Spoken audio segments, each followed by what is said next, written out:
What's up, YouTube? This is another episode of Brothas Perspective, and here with me I got my co-host Sam.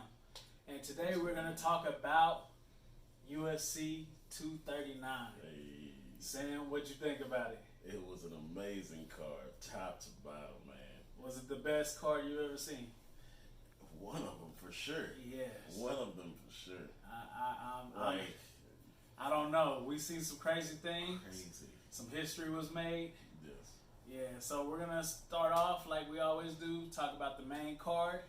All right, so the first one was Michael Chiesa versus Diego Sanchez. And this fight was amazing. I want to give my hats off to both of these fighters, you know, because Diego's been looking phenomenal lately, you know. He really has. Yeah, you know, he's implementing his wrestling. I never really saw it, you know, when he came in, he was just, like I said, rocking socket robots. I know I've used that term before, but that's a great term to describe Diego Sanchez. And Michael Chiesa came out here, and he just proved that he was the better grappler. Sam, what do you think? Yeah, so when you look at it, like Diego Sanchez, how he was in UFC Ultimate Fighter 1. That's crazy. And still in the game and still being able to be productive in this fighting game. Like, it's amazing to see how much he's grown and really changed his style to accommodate the times. Like, because this game has evolved so fast. Because I don't think that, like, any of there's certain fighters that may not be able to compete at this level at this time. Yes. But Diego has definitely stayed consistent in this whole ordeal. Yeah, and honestly, it's crazy to me, even though he did lose the fight, it's crazy to me that he's never been submitted through his whole UFC career. Never. And you know, if somebody was going to submit him, I thought it would be Michael Chiesa. Absolutely. And that didn't happen, so that was crazy to me, man. Who'd you have winning this fight? I had Michael Chiesa winning the fight, but I thought he was going to win like via suspension. Like, I didn't think it was going to the scorecards at all. Like, I didn't see that. I couldn't believe it was going 5 rounds. No. Like, because he was just a bigger. Oh yeah, 3 rounds. Yeah. Sorry. Yeah. He was just a bigger guy in general. True. And he was just having his way with Diego. So I can't believe it went all 3 rounds. Yeah. But shout out to both fighters. You know. Yes. We're gonna go to the next one. I love this fight. Sam, man, I don't know. I know this your boy, but you know, I don't like this guy. So I'm gonna go ahead. You really don't. Yeah. So it was Jan Blachowicz, hopefully I'm saying the name right, versus Luke Rockhold. And Luke Rockhold, he's always rubbed me the wrong way. I don't know why. He just nothing had to you. He's never done anything to me. Nothing to you. He's like one of them cocky fighters that shouldn't be cocky. But he's cocky with the tools to back it up, though. Whenever you go back from where he was at Strike Force and then now into the UFC, he's been a dominant guy. Like, when's the last time he won a fight? Dude, he was champion not too long ago. It wasn't that long ago when you really think about perspective of it. Yeah, like, but you like you said, you always call Wyman trash. Like, so he beat Wyman. yeah. But I'm not a fan of Wyman, even though he does have great wrestling. But like, I'm just not a fan. Like, all right. So if y'all don't know, Jan Blachowicz, I'm guessing that's his name. Man, he knocked out Luke Rockhold in the 2nd round and broke his jaw. He has a bad habit of dropping his hands. Yeah, that's what I'm saying. He's confident, and he shouldn't be. He's always dropping his hands, always trying to be tricky and slick. And dude, you get caught every single time. You know, like, he still has the skill set. He's still great, but I don't know if this is where he's gonna be later on in life, or how much longer he's gonna be with the organization. Yeah, I mean, Dana White's calling for his retirement. What do you think? You think he should retire? I'm not gonna say what I think that he should do, but overall performance evaluation, like, he's not the same fighter that we have seen. And I don't know if it's more so like age or time or things like that, but He has a lot of things he could do. He does modeling, I think, outside of the UFC, and like he's got plenty of stuff that he can do. You know what? I got a suggestion. I made this suggestion before.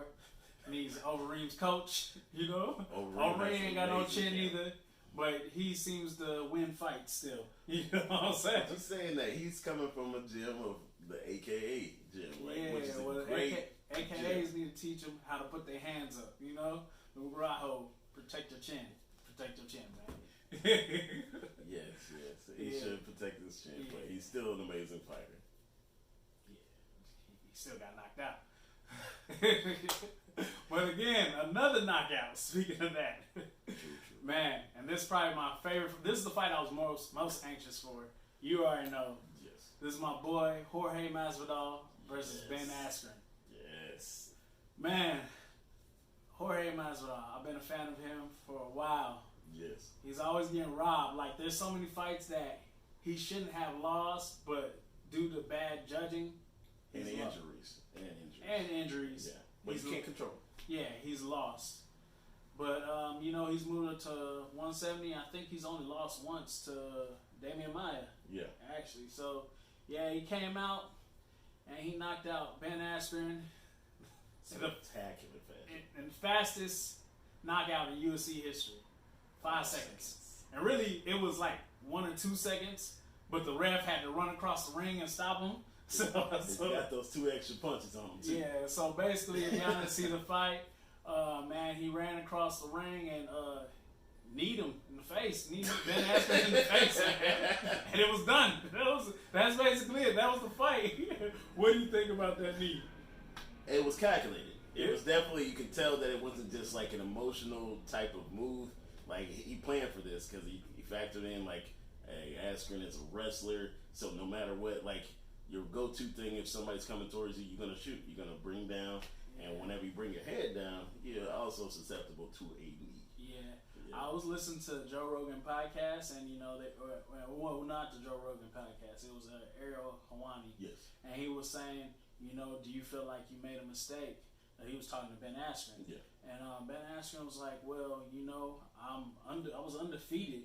And for me to say I made a mistake when I was undefeated all this time, I can't say I did because it's been working for me for so many years. Yeah. You know, just because it didn't work out for me in one fight, that doesn't mean, you know, That's I respectable. made a mistake. That's and so I looked at it that way, but I mean, I don't even know what to say about that, man. Masvidal just did the damn thing, man. It was great planning.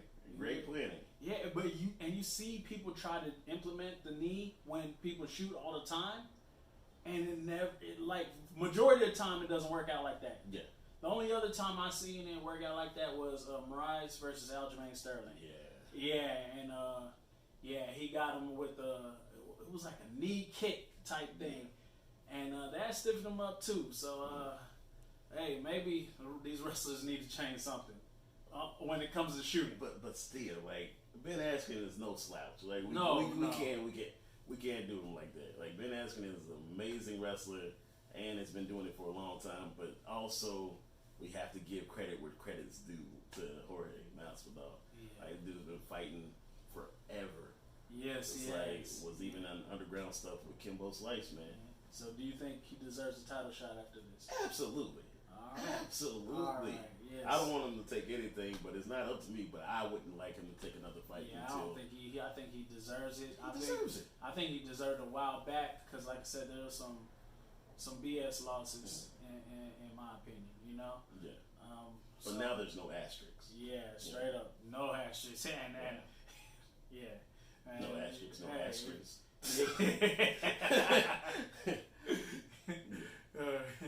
So the next fight, it was a championship fight. It was Holly Holm versus Amanda Nunes, or is it Nunes? Everybody says Nunes. I'm not sure. I believe it's Nunes, but Nunes. Yeah. Whichever.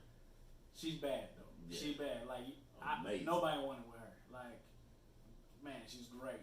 Great. So I mean, possibly of all time. Yeah, and we ain't seen Holly Holm get knocked out yet. We've seen her get choked out. Yes. This is the first time she got knocked out, and she knocked her out with something we see Holly Holm knock people out with, and that's a head kick. The slip in the head kick. Yes, a head kick. So I mean, wow. So yeah. So basically, you know, she Amanda Nunes, she listened to her corner. You know, they're like, hey, when you do your thing, throw a head kick in there. Yeah. You know, her little combination, and she switched it up, implemented the game plan through that head kick. True. Man, and it was amazing. And she got a couple punches, and it was a TKO finish. But it was a great fight. I didn't expect it going that way. I thought it was going to go all 5 rounds. Yeah, you know? Yeah, I could definitely because see I don't count Holly Holm out at all. Not at all. She's no slouch. She's an amazing fighter. And one thing that I was saying is that I thought she should do is what Nunes did, is the cutting the angles and then striking like that for the head kick. But like, she did an amazing job, and she's definitely a force to be reckoned with. Yeah, I haven't seen anybody grow that much in such a short time. Like, it's crazy. Like, I swear, like, the fights before she got Rousey, some of the fights, like, it was just questionable to me, you know? Yeah, I can see that. And it's like, ever since she got that belt, she just changed. Yeah, she's changed. Yeah. Turned into the lioness, like her name. Yes, yes. And the main event, did a little Kenny paddle. Hey, you know what I'm saying? Shout out to Kenny. Was John Jones versus Santos. And honestly, there's a lot of things I think about this fight. One, it was a well-calculated fight. There was no finishes. But part of me, it just seems like there was a lot of respect between the two fighters. Because even though Santos, in this fight, Santos threw a leg kick, kind of twisted too much and blew out his ACL, PCL, and MCL. All the L's, you know what I'm saying? All the L's. I'm stupid, y'all. Yeah, but yeah. So he threw a leg kick, and his leg wasn't right. He was buckling through the whole fight. And one thing I noticed about John Jones, he knew his leg was messed up, and he could have went for the leg kicks on the messed up leg. He could have. But he did it. But the thing is, like, you know that you come in with a fight with a game plan, and you also don't want to switch it up with a guy that's dangerous as Santos. Yes, yes. And I mean, and because he didn't switch it up, it made for a very close fight. It really was. It literally was a toss-up, you know. I did have John Jones winning the last 3 rounds. Yes. I had Santos winning the first 2. But the scorecards look different though. They didn't see it like we saw it. No, they didn't. One of the judges, totally different. Yeah, one of the judges gave it to Santos. Which, I mean, obviously, if you got a guy in there fighting with an injury, I mean, really, you want to just give him the win, you know. But I did feel Jones did enough to pull it off. But at the same time, like I said, there's a lot of things he could have did. Like, he could have kicked the bad leg, which is messed up. But I mean, we've seen it before. We've seen people come off of an injury. It's not dirty. Yeah, it's not dirty. It's not dirty. And then also, you know, he doesn't have a stable foundation. He could have took him down. He could have took him down. John Jones is a wrestler at heart. Yes. And he stood with him the whole time. So I mean, it says a lot. Yeah, it says a lot. So hats off to Jones, because he could easily, he was taking some bombs. Like Santos, he don't have no weak shots. All his shots are hard. You know, those little blitzes he was doing, like, yes, they were some strong books. Man, so what'd you think about it, man? And that fight was phenomenal. Like, I just hate it whenever you hear the crowd booing for no reason. Yeah. But there was a great, entertaining fight, and it was like we were saying throughout there, it was a calculated display of mixed martial arts at its finest, I think, and just not giving up ground for any of it. Like, sometimes they took rest, but they had to. They were going at a high velocity, I think, and also feeling each other out. Like, I think John Jones is still like one of the greatest. Like it just doesn't make any sense. Like how, like, his leg was jacked up too. Yes. Like, those leg kicks were no joke. The thing is too, he was walking around the whole fight. Mm-hmm. Like, his leg wasn't jacked up, but then at the end of the fight, he had to be carried out. Had to be carried out. Yeah, where Santos was still kind of walking around. He was leaning, but he wasn't lifted out. You know what I'm saying? So it was crazy. And yeah, I hated the boos too. Like, I just feel like people want to see a finish. Some people want to see somebody go to sleep. You know? Yeah, but you had that a part of this card. Yeah, I mean every fight, even in some of the prelims, we be like, well, but it was a great card. But let us know what you want to know in the comments below. Let us know what you think about the main event. If you thought it was boring, or if you thought the judges got it right. And also follow us on our social media pages. You can follow us at Bro Perspective. Oh, Bro _ Perspective. I was about to be proud. Oh yeah, Bro _ Perspective at Twitter. You're gonna be proud on this one. Right. Brothas _ Perspective on Instagram, and Brothas Perspective at Facebook. And follow Kenny's sites too. I don't know them, but you know what I'm saying. kendawgdmft on all of them. You know, but I'll leave it down here somewhere. But until then, peace.